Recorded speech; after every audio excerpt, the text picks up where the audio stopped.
오늘은 성찬을 올바르게 시행하고 합당하게 참여하는 방법에 대해서 함께 배우려고 합니다. 먼저 누가 성찬에 참여할 수 있는가? 가령 은혜의 방편은 하나님께서 우리에게 복음의 말씀, 그 말씀의 설교를 주셨고 또 두 가지 성례, 성찬과 세례를 주셨다 그랬죠.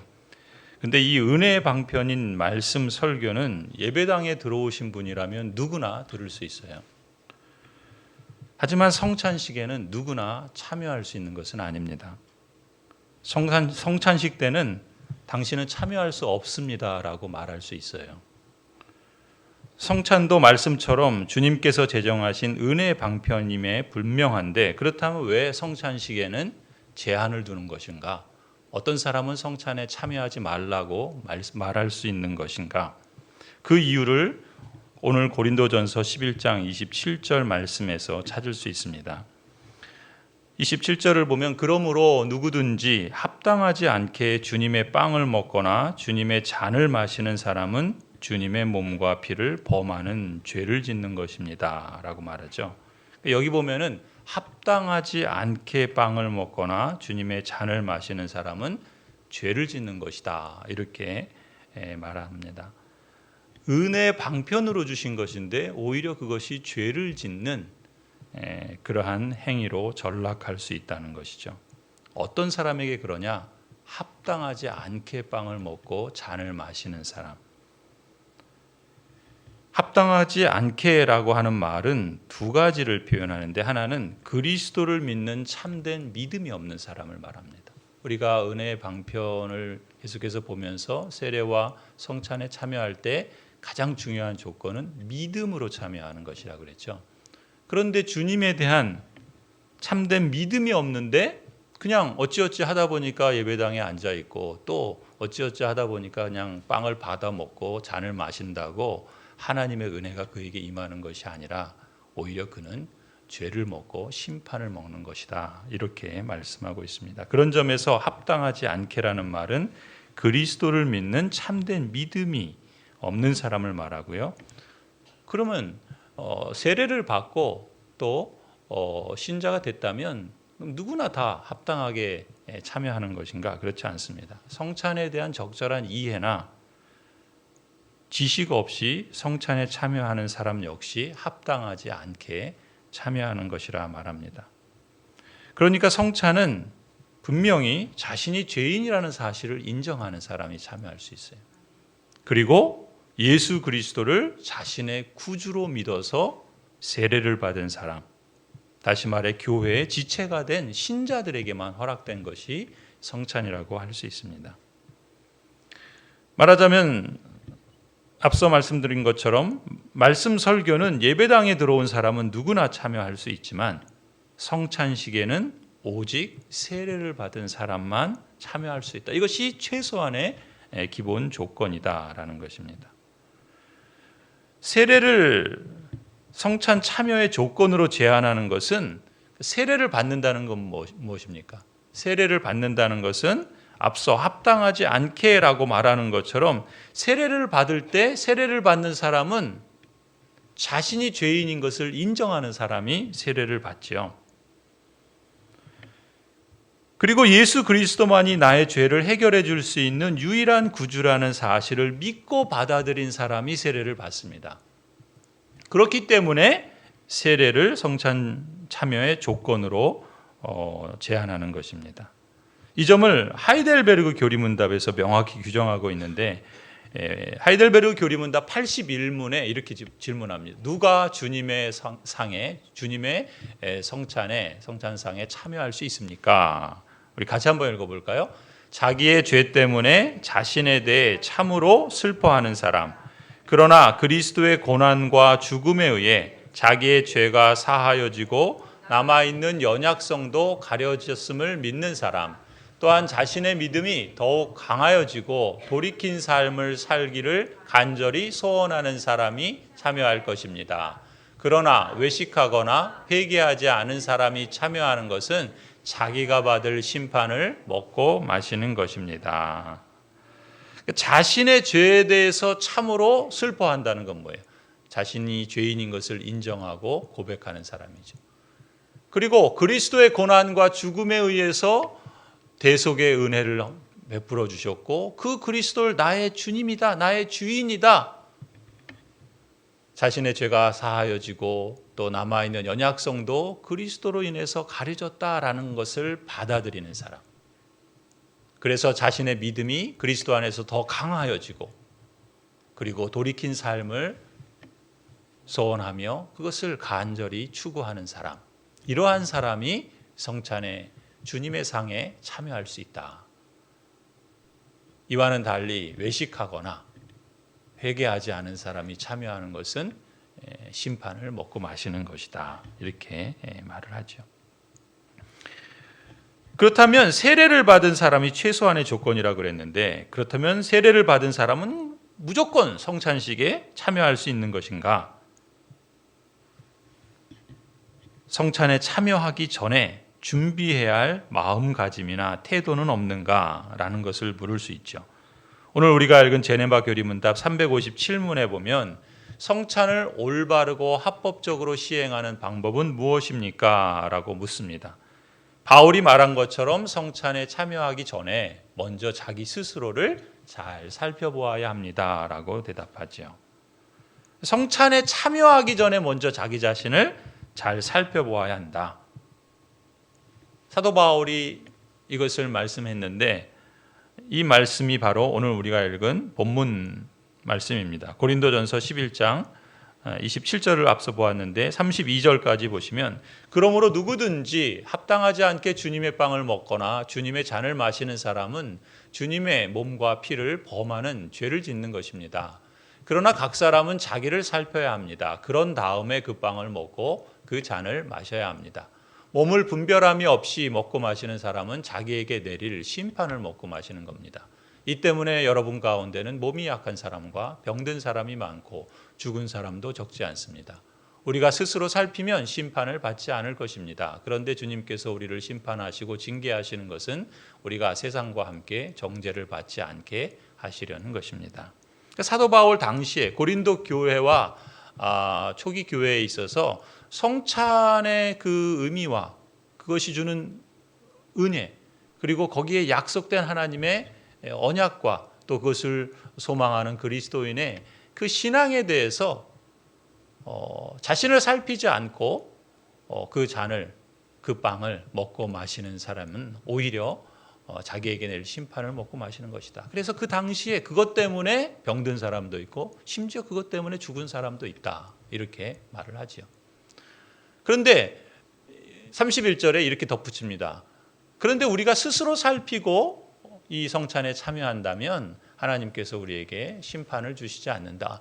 하나님께서 혹 심판하시고 징계하시는 것은 성도로 하여금 세상 사람들과 함께 정죄를 받지 않고 오히려 그 구원의 은혜와 복을 누리게 하시기 위함이다라고 가르쳤던 것이죠. 그런 점에서 누구든지 합당하지 않게 주님의 빵을 먹거나 주님의 잔을 마시는 사람은 주님의 몸과 피를 범하는 죄를 짓는 것이다. 그러니 각 사람은 자신을 잘 살펴야 한다. 자신을 살핀 다음에 그 빵을 먹고 그 잔을 마셔야 한다. 이것을 강조했던 것이죠. 그러면 이렇게 물을 수 있겠죠. 자신을 살핀다는 게 뭔가? 어떤 점에서 자신을 살펴야 하는가? 이어지는 358문에서 이렇게 답합니다. 자기 자신이 예수 그리스도의 참된 지체인지 아닌지를 살펴보아야 한다. 자기를 살피고 성찬에 참여한다라는 것에 어떤 점을, 무엇을 살펴야 하는가? 내가 그리스도의 지체인가? 그리스도의 참된 지체인가 아닌가를 살펴야 한다라고 말하죠. 그러면 자신이 그리스도의 참된 지체인지 아닌지를 어떤 증거를 통해서 알 수 있느냐는 거예요. 내가 기분이 좀 좋으면, 요즘 좀 신앙생활 잘하는 것 같으면 참된 지체고, 내가 기분이 왠지 좀 안 좋고 좀 잘하지 못하는 것 같으면 참된 지체가 아니고, 이런 것으로 기준을 삼아야 할 것인가? 어떤 점에서 자신을 살펴야 하는가? 8문에 보면은 자신이 예수 그리스도의 참된 지체인지 아닌지를 살펴야 하는데, 이어지는 359문을 보시면 이렇게 답하죠. 어떤 증거들을 통해 이것을 알 수 있습니까? 우리 같이 한번 읽어볼까요? 359문입니다. 자기 자신이 회개와 참된 믿음을 소유하고 있는지, 진실한 사랑으로 이웃을 사랑하고 있는지, 그 마음이 증오심이나 원한, 불화에 의해서 더럽혀지지 않았는지를 살펴야 합니다. 나 자신을 살필 때 내가 참된 지체인지 아닌지를 뭘 가지고, 어떤 증거를 가지고 살펴야 되는가? 지금 세 가지를 말하고 있죠. 첫 번째는 나에게 회개가 있는가? 그리고 참된 믿음을 내가 갖고 있는가? 이걸 살피는 거예요. 두 번째는 그리스도를 주님으로 인정한다라는 것은 주님께서 말씀하신 것을 따라서 그렇게 살겠다라고 하는 거죠. 그렇다면 주님의 말씀은 무엇입니까? 하나님을 사랑하고 내 이웃을 사랑하라. 그런 점에서 진실한 사랑으로 이웃을 사랑하고 있는지, 그것을 살피는 것이 두 번째죠. 그리고 세 번째는 주님께서 말씀하신 것처럼 주님께서 우리에게 죄를 용서하여 준 것처럼 우리도 다른 사람에게 죄를 용서하여 주옵소서 기도하라 하신 것처럼, 우리 마음에 다른 사람에 대하여서 증오심이나 원한이나 불화로 인한 그러한 마음의 더럽혀짐이 있지는 않는지, 이것을 살펴야 한다. 그러니까 자기를 살핀 다음에 성찬의 빵을 먹고 그 잔을 마셔야 한다는 말씀은 이렇게 좀 정리할 수가 있어요. 이것을 우리 웨스트민스터 대교리 문답에서 좀 더 자세하게 정리해 주고 있는데, 171문을 보시면 성찬을 받는 사람들이 성찬을 받기 전에 자신을 어떻게 준비해야 되는가? 우리 이번 목요일 날 성탄절에 성찬식을 갖습니다. 그렇다면 성찬에 우리가 참여하게 될 텐데, 그렇다면 그 전에 적어도 이 한 주간 나는 어떻게 나 자신을 살피고 성찬을 준비해야 되는가, 그런 마음으로 한번 이 내용을 보시면 좋을 것 같아요. 성찬을 받는 사람들은 성찬을 받기 전에 첫 번째, 자신들이 그리스도 안에 있는지와, 두 번째, 자신들의 죄와 부족함에 대해 자신들의 지식과 믿음과 회개와 하나님과 형제들에 대한 사랑과 모든 사람을 긍휼히 여김과 자신들에게 잘못한 사람을 용서하는 것에 대해 진실한지, 또 얼마나 그러한지, 그리고 세 번째, 그리스도를 향한 자신들의 열망과 그리스도에 대한 자신들의 새로운 순종에 대해 살펴야 합니다. 또한 네 번째, 진지한 묵상과 간절한 기도로 이 은혜들을 새롭게 실천함으로써 성찬을 준비해야 합니다. 앞서 우리가 어떤 점에서 자신이 그리스도의 참된 지체인가 아닌가를 보아야 한다라고 했던 것과 연결되죠. 대교리 문답에서도 그러한 면들을 우리에게 말씀합니다. 성찬을 받기 전에 내가 준비해야 할 것은 내 자신이 그리스도 안에 있는가라는 걸 살피는 것이죠. 그리고 나의 죄나 부족함에 대해서 살피는 겁니다. 그리고 성찬에 대한 지식과 믿음이 있는지, 그리고 회개하고 하나님과 이웃에 대한 사랑과 자비와 용서를 실천하는 것이 진실한지, 얼마나 그러한지 나 자신을 살피는 것입니다. 그리고 그리스도를 향한 나의 갈망이 있는가, 그리스도께 대한 순종을 내가 늘 새롭게 다짐하고 실천하고 있는가, 이것을 살피는 것입니다. 그리고 말씀을 묵상하고 또한 간절한 기도로 성찬을 준비해야 하는 것, 이것이 성찬을 참여하기 전에 성도로서 우리가 각자 준비해야 할 면이다라고 교훈하고 있는 것이죠.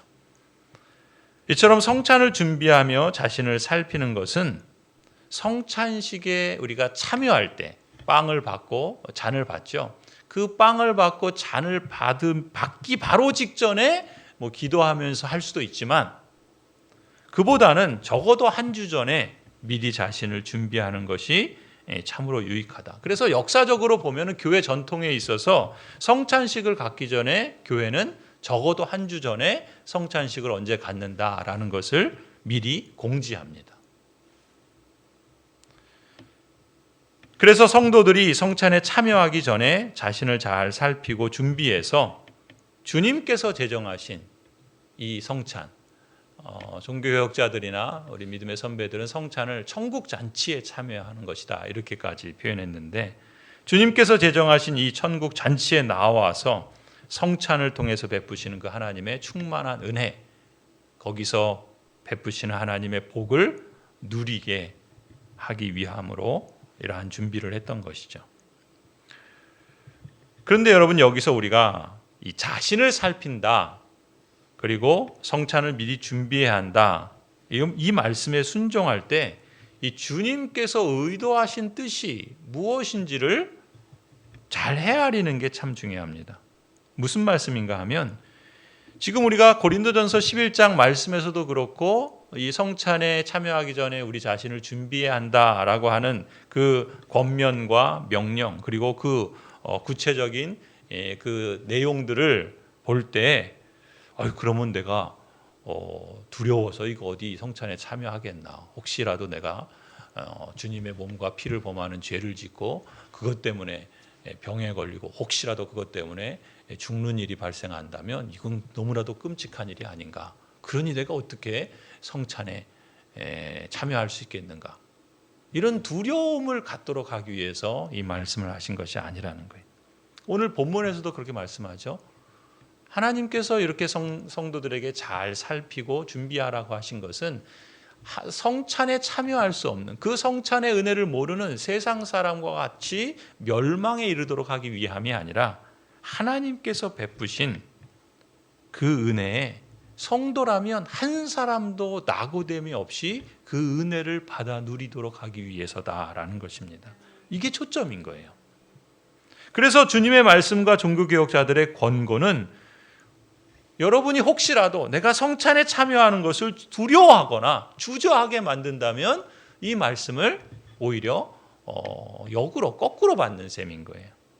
거기에 초점이 있는 것이 아니라 성찬을 통해서 나로 하여금 그 은혜를 사모하고, 그래서 나 자신을 살피며 하나님께서 베푸시고자 하는 그 은총에 내가 참여해야 되겠다라는 그런 마음들을 새롭게 하기 위한, 거기에 초점이 있다는 것이죠. 그래서 360부문을 보세요. 이렇게 묻습니다. 그렇다면 믿음과 사랑에 있어서 조금의 흠도 없이 완전 무결해야 한다는 뜻입니까? 믿음과 사랑에 있어서 조금도 흠이 없어야 내가 성찬에 참여할 수 있다는 말입니까? 이 질문인 거예요. 뭐라고 말합니까? 그렇습니다. 믿음이나 사랑은 온전해야 되고 거짓이 없어야 돼요. 하지만 그렇다고 우리가 조금의 흠도 없는 완전 무결함을 말한다면 어느 누구에게서 그런 완전 무결함을 찾을 수 있겠습니까? 발견할 수 없죠. 그렇기 때문에 조금의 흠도 없이 완전 무결해야 성찬에 참여할 수 있다면 성찬 제정은 헛된 것이 되는 거죠. 완전 무결해야 된다, 이것을 지금 말하는 게 아니라는 거예요. 그러면 361문, 우리의 불완전함이, 우리의 믿음에, 우리의 사랑에 불완전함이 있는데, 그런 불완전함이 우리가 성찬에 참여하는 것을 방해하지 못한다는 말입니까? 그렇습니다. 우리가 불완전해요. 우리가 연약합니다. 믿음에 있어서도 사랑에 있어서도 우리 자신을 살펴보아도 부족한 것 태반입니다. 그렇다면 그런 모습으로는 나는 도저히 성찬에 참여할 수 없는가? 그렇지 않다는 거예요. 만일 우리가 불완전하지 않다면 성찬 자체가 우리에게 이미 불필요한 것이죠. 우리가 조금도 흠이 없이 완전 무결하다면 하나님께서 우리에게 굳이 은혜의 방편을 주실 이유가 뭐가 있겠습니까? 이미 우리가 완전 무결한데, 우리가 불완전하고 우리가 부족하고 우리가 연약하기 때문에 그 은혜를 하나님께서 친히 우리의 죄를 용서하시고 하나님께서 그러한 성도에게 친히 참된 양식과 음료가 되어주셔서 이 광야 같은 세상에서 그리스도의 그 구속의 은총에 다시금 성령으로 말미암아 새 힘을 얻고 그리스도께서 재림하실 그 영광의 날을 소망하면서 나아갈 수 있는 힘을 주시고 양식이 되어주시고 우리를 새롭게 하시는 그 은혜의 자리가 바로 성찬이다라는 것이죠. 우리가 연약하고 불완전하기에 성찬은 그런 우리를 도와주기 위해서 존재하는 것이다. 그러니 어떻게 해야 돼요? 아유, 나는 이 정도 가지고는 성찬에 못 참여해. 그게 아니라 내가 이렇게 부족하기 때문에 주님의 은혜가 더 필요합니다. 그런 마음으로, 그런 사모하는 마음으로, 회개하는 마음으로, 새롭게 해주시기를 갈망하는 마음으로 성찬에 참여하는 것이 합당한 자리라고 할 수 있겠죠. 그런 점에서 성찬은 모든 성도가 함께 누려야 할 천국의 잔치라는 것입니다. 그러니 아무것도 모르는 무지한 상태에서, 죄를 범한 상태에서 함부로 그냥 성찬을 가볍게 여기서 참여할 것이 아니라 적어도 하나님의 말씀을 통해서 묵상하고 간절히 사모하는 마음으로 갈망하면서 할 수 있다면 성찬의 의미가 무엇인지, 거기서 주시는 유익이 무엇인지, 내가 어떻게 준비하고 어떤 점을 살펴야 하는지, 그래서 교회는 이 성찬에 대해서 잘 교육할 필요가 있는 거예요. 그리고 그 성찬을 통해서 주시는 하나님의 위로와 능력이 무엇인지를 가르치는 것입니다. 그래서 우리가 이 성찬에 참여할 때마다 하나님이 우리에게 베푸시고자 하시는 그 모든 은택들을 모든 성도들이 낙오됨이 없이 누릴 수 있도록 하는 것이 주님의 선하신 뜻이라는 것이죠. 끝으로 주님께서 제정하신 성례에 여러분이 실제로 참여할 때, 그렇다면 얼마나 자주 참여해야 되는가, 또 어떤 마음으로 참여해야 되는가, 구체적인 적용에 대한 가르침을 보고 설교를 마치려고 합니다. 362문을 한번 보시면 이렇게 질문합니다. 두 성례는 세례와 성찬이죠. 이 두 성례는 그 밖에 다른 목적을 갖고 있습니까? 우리 같이 한번 읽겠습니다. 두 성례는 우리 신앙 고백의 외적인 표현이며 표지입니다. 즉 성례로서 우리가 하나님의 언약 백성에 소속되어 있다는 사실과 또한 우리가 그리스도를 구주로 고백하는 그리스도인이라는 사실을 사람들 앞에서 공언하는 것입니다. 아멘. 여기에 보면은 세례와 성찬, 이 두 성례는 두 가지 사실을 공언하는 것이다 라고 표현하죠. 어떤 겁니까? 내가 하나님의 언약 백성이다 라는 사실을 사람들 앞에서 외적으로 표시하고 공언하는 것이다 라는 거예요. 그러니까 여러분이 세례를 받고 성찬에 참여하고 있다는 것은 나는 하나님 나라에 속한 언약 백성이다 라는 사실을 확증하는 그러한 자리라는 것이죠. 그리고 두 번째는 뭐예요? 내가 그리스도를 구주로 고백하는 그리스도인이다 라는 사실을 나 혼자서 믿음을 갖고 나 혼자서 신앙생활하는 게 아니라 공적인 회중들 앞에서, 그리스도의 몸의 지체인 여러 성도들 앞에서 우리가 외적으로 표현하는, 그래서 우리가 그리스도인이다 라는 사실을 표지하는, 드러내는 그러한 의도가 이 두 성례, 세례와 성찬에 있다, 이렇게 가르치는 것입니다. 그러니까 여러분이 세례와 성찬을 통해서 이 두 성례에 참여할 때마다 내가, 그리고 우리가 그리스도 안에서 한 몸이구나, 그리고 하나의 교회를 이루는 지체구나 라는 사실을 확증할 수 있어야 합니다. 이런 점에서 만일 어떤 성도가 나는 성찬에 참여하기를 일부러 거절한다면, 성찬에 참여하는 것을 일부러 거부한다면 그것은 가볍게 넘길 사안이 아니라는 거예요. 그래서 363문을 보세요. 363문에 성찬 참여를 원하지 않는 사람에 대해 우리는 어떤 판단을 내려야 합니까? 이것은 불신자를 말하는 게 아니에요. 그러니까 그리스도의 한 몸이요, 또 하나님의 언약 백성이라는 사실을 공언하는 게 세례와 성찬이라고 그랬잖아요. 그런 성도가 나는 성찬을 거부합니다, 그래서 성찬에 참여하기를 거부한다면 그런 사람에 대해서 우리는 어떤 판단을 내려야 되느냐? 우리는 그를 그리스도인으로 여기지 말아야 한다, 이렇게 말하고 있어요. 아주 강한 말씀이죠. 왜 그래요? 그런 태도를 취하는 사람은 자기 스스로 신자라는 걸 부인하는 거예요.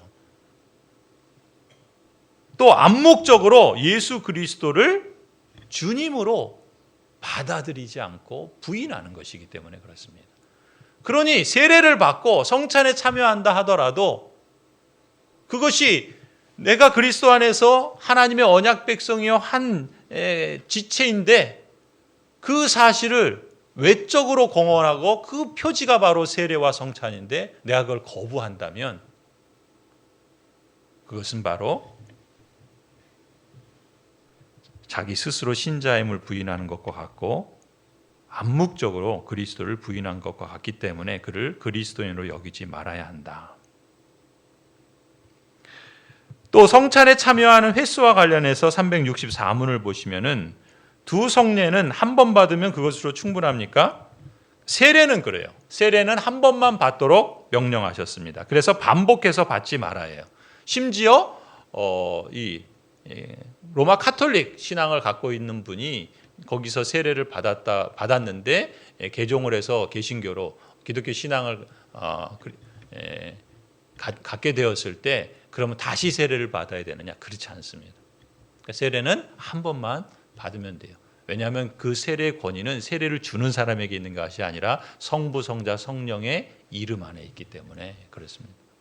그런데 성찬은 어때요? 성찬은 한 번만 받으면 되지 세례처럼. 그게 아니고 성찬은 계속적으로 받을 것을 명령하셨습니다.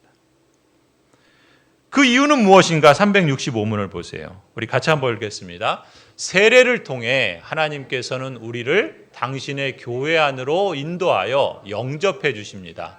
이처럼 우리를 영접해 주신 후에는 성찬을 통해 하나님께서 우리에게 영적 양식을 계속해서 먹여주시겠다고 말씀하셨습니다. 아멘. 그 세례는 우리가 하나님의 가족이라는 것을 외적으로 표시해 주는 거예요.